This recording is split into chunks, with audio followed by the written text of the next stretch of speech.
दोस्तों, ये कहानी एक अमीर आदमी की है जो जंगल में कंस्ट्रक्शन करके एक बिल्डिंग बनाना चाहता है, लेकिन उसके इस काम के बीच एक खूबसूरत लड़की आ जाती है और उसे जंगल के पेड़ों को काटने से रोकती है। ये देखकर वो आदमी अपने मकसद को पूरा करने के लिए उस लड़की को अपने प्यार में फंसा लेता है और रात दिन उसकी गुफा में धमाके करता है। और साथ ही वो आदमी इस लड़की के साथ ऐसे ऐसे कांड करता है जिसे देखने के बाद आप भी अपने आप को बिल्कुल भी नहीं रोक पाओगे। दोस्तों, कहानी बहुत ही जबरदस्त है, इसलिए वीडियो में एंड तक जरूर बने रहें। मूवी की स्टार्टिंग में हम लिसा नाम की एक खूबसूरत लड़की को देखते हैं। लिसा को बचपन से ही पेड़ पौधों काफी पसंद थे, इसलिए वो रोज जंगल जाकर सभी जानवरों का ख्याल रखती है। इसी तरह से एक दिन जब लिसा जंगल में जाती है तो वो देखती है जंगल में कुछ लोग पेड़ पौधों को काटकर वहाँ कंस्ट्रक्शन कर रहे होते हैं। लिसा जब उन लोगों इस बारे में बात करती है तो एक वर्कर लिसा को बताता है, हम लोग इस जंगल को काटकर यहाँ एक होटल बनाने वाले हैं। वर्कर की बात सुनकर लिसा उन्हें ये सब बंद करने के लिए कहती है, लेकिन वो लिसा की बात नहीं सुनते। ये देखकर लिसा अपना फोन निकालकर उन लोगों का वीडियो बनाने लगती है। ये देखकर वर्कर लिसा को समझाता है और उसे कहता है, हमें इन पेड़ों को काटने का ऑर्डर मिला है, इसमें हमारी कोई गलती नहीं है, हम तो बस वर्कर है। वही लिसा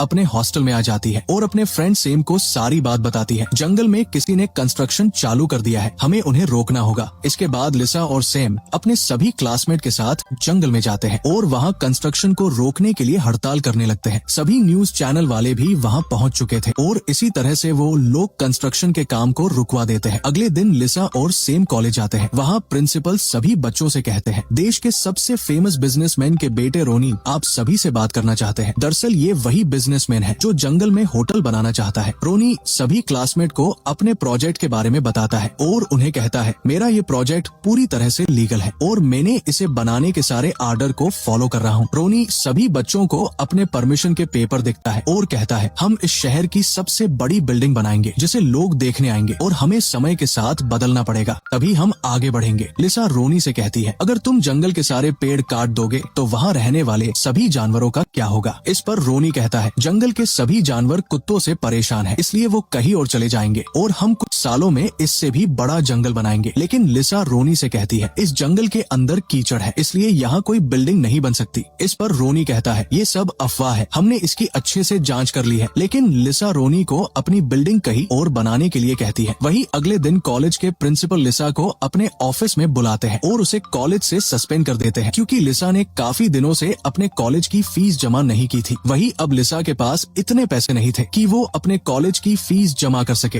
रात के समय लिसा अपना मूड ठीक करने के लिए एक क्लब में जाती है। रोज भी उसी क्लब में आता है। रोनी लिसा को वहाँ देखकर उससे बात करने की कोशिश करता है, लेकिन लिसा रोनी के ऊपर गुस्सा करती है और उसे कहती है, तुमने तुम्हारे प्रोजेक्ट के लिए मुझे कॉलेज से निकलवा दिया, तुम बहुत बेकार इंसान हो। रोनी लिसा से कहता है, मैंने ये सब नहीं किया और वो प्रिंसिपल को कॉल करके लिसा को वापस कॉलेज में एडमिशन देने के लिए कहता है। वही देर रात को लिसा कुछ कुत्तों को आजाद करने के लिए डॉग हाउस जाती है। वहाँ जाकर वो सभी कुत्तों को आजाद कर देती है, लेकिन तभी वहाँ सिक्योरिटी गार्ड आ जाते हैं और वो लिसा को पकड़ लेते हैं। तभी रोनी भी वहाँ आ जाता है। वो गार्ड को लिसा को छोड़ने के लिए कहता है और उन गार्ड को बातों में उलझाकर सभी कुत्तों के साथ लिसा को लेकर वहाँ से भाग जाता है। अगली सुबह जब लिसा की आँख खुलती है तो उसे पता चलता है वो रोनी के घर पर है। दरअसल लिसा कल रात काफी नशे में थी, इसलिए उसे कुछ याद नहीं होता। लिसा रोनी से पूछती है, कल रात हमारे बीच क्या हुआ? तो रोनी लिसा को बताता है, मैंने तुम्हारे साथ कुछ नहीं किया, तुम यहाँ अकेले ही सो रही थी। इसके बाद लिसा जल्दी से अपने कपड़े पहनकर वहाँ से जाने लगती है, लेकिन रोनी लिसा से कहता है, तुम्हें जो करना है वो तुम कर सकती हो, लेकिन जंगल में कंस्ट्रक्शन तो होके ही रहेगा। अगले दिन रोनी लिसा को पटाने के लिए उसे कार गिफ्ट करता है, लेकिन लिसा रोनी को वहाँ से जाने के लिए कहती है। अगले दिन लिसा जब जंगल में जाती है तो उसे वहाँ रोनी मिलता है। लिसा रोनी से कहती है, तुम मेरा पीछा क्यों कर रहे हो? इस पर रोनी लिसा से कहता है, मैंने तुम्हारा एक वीडियो देखा जिसमें तुमने मेरे बारे उल्टी सीधी बातें बताई है, लेकिन तुम मेरे बारे में कुछ नहीं जानती हो, मैं कितना अच्छा इंसान हूँ। रोनी लिसा के साथ एक डील करता है और उसे कहता है, तुम मेरे साथ एक हफ्ता रह के देखो, अगर मैंने तुम्हें अपने प्यार में पागल नहीं किया तो मैं इस जंगल को छोड़कर चला जाऊंगा। लिसा भी रोनी की इस बात को मान लेती है। वही घर आने के बाद लिसा ये सब सेम को बताती है। सेम लिसा को रोनी से पास जाने से मना करता है। लिसा उसे समझाती है, मुझे इस जंगल को बचाना है और वैसे भी 7 दिन की ही तो बात है, मैं वापस यहाँ आ जाऊंगी। अगले दिन लिसा रोनी के घर जाती है। रोनी लिसा को अंदर आने के लिए कहता है। लिसा रोनी को बताती है, मैंने एक कॉन्ट्रैक्ट बनाया है जिसमें मेरी कुछ शर्तें हैं। रोनी उसे बिना पूछे उसके हाथ भी नहीं लगाएगा। रोनी लिसा की इस कंडीशन को एक्सेप्ट कर लेता है। वही अगली सुबह रोनी लिसा लिसा को अपना घर दिखाता है। लिसा देखती है रोनी ने अपना घर में अजीब अजीब चीजें रखी हुई है। वही रोनी लिसा को एक डिवाइस देता है और उसे हमेशा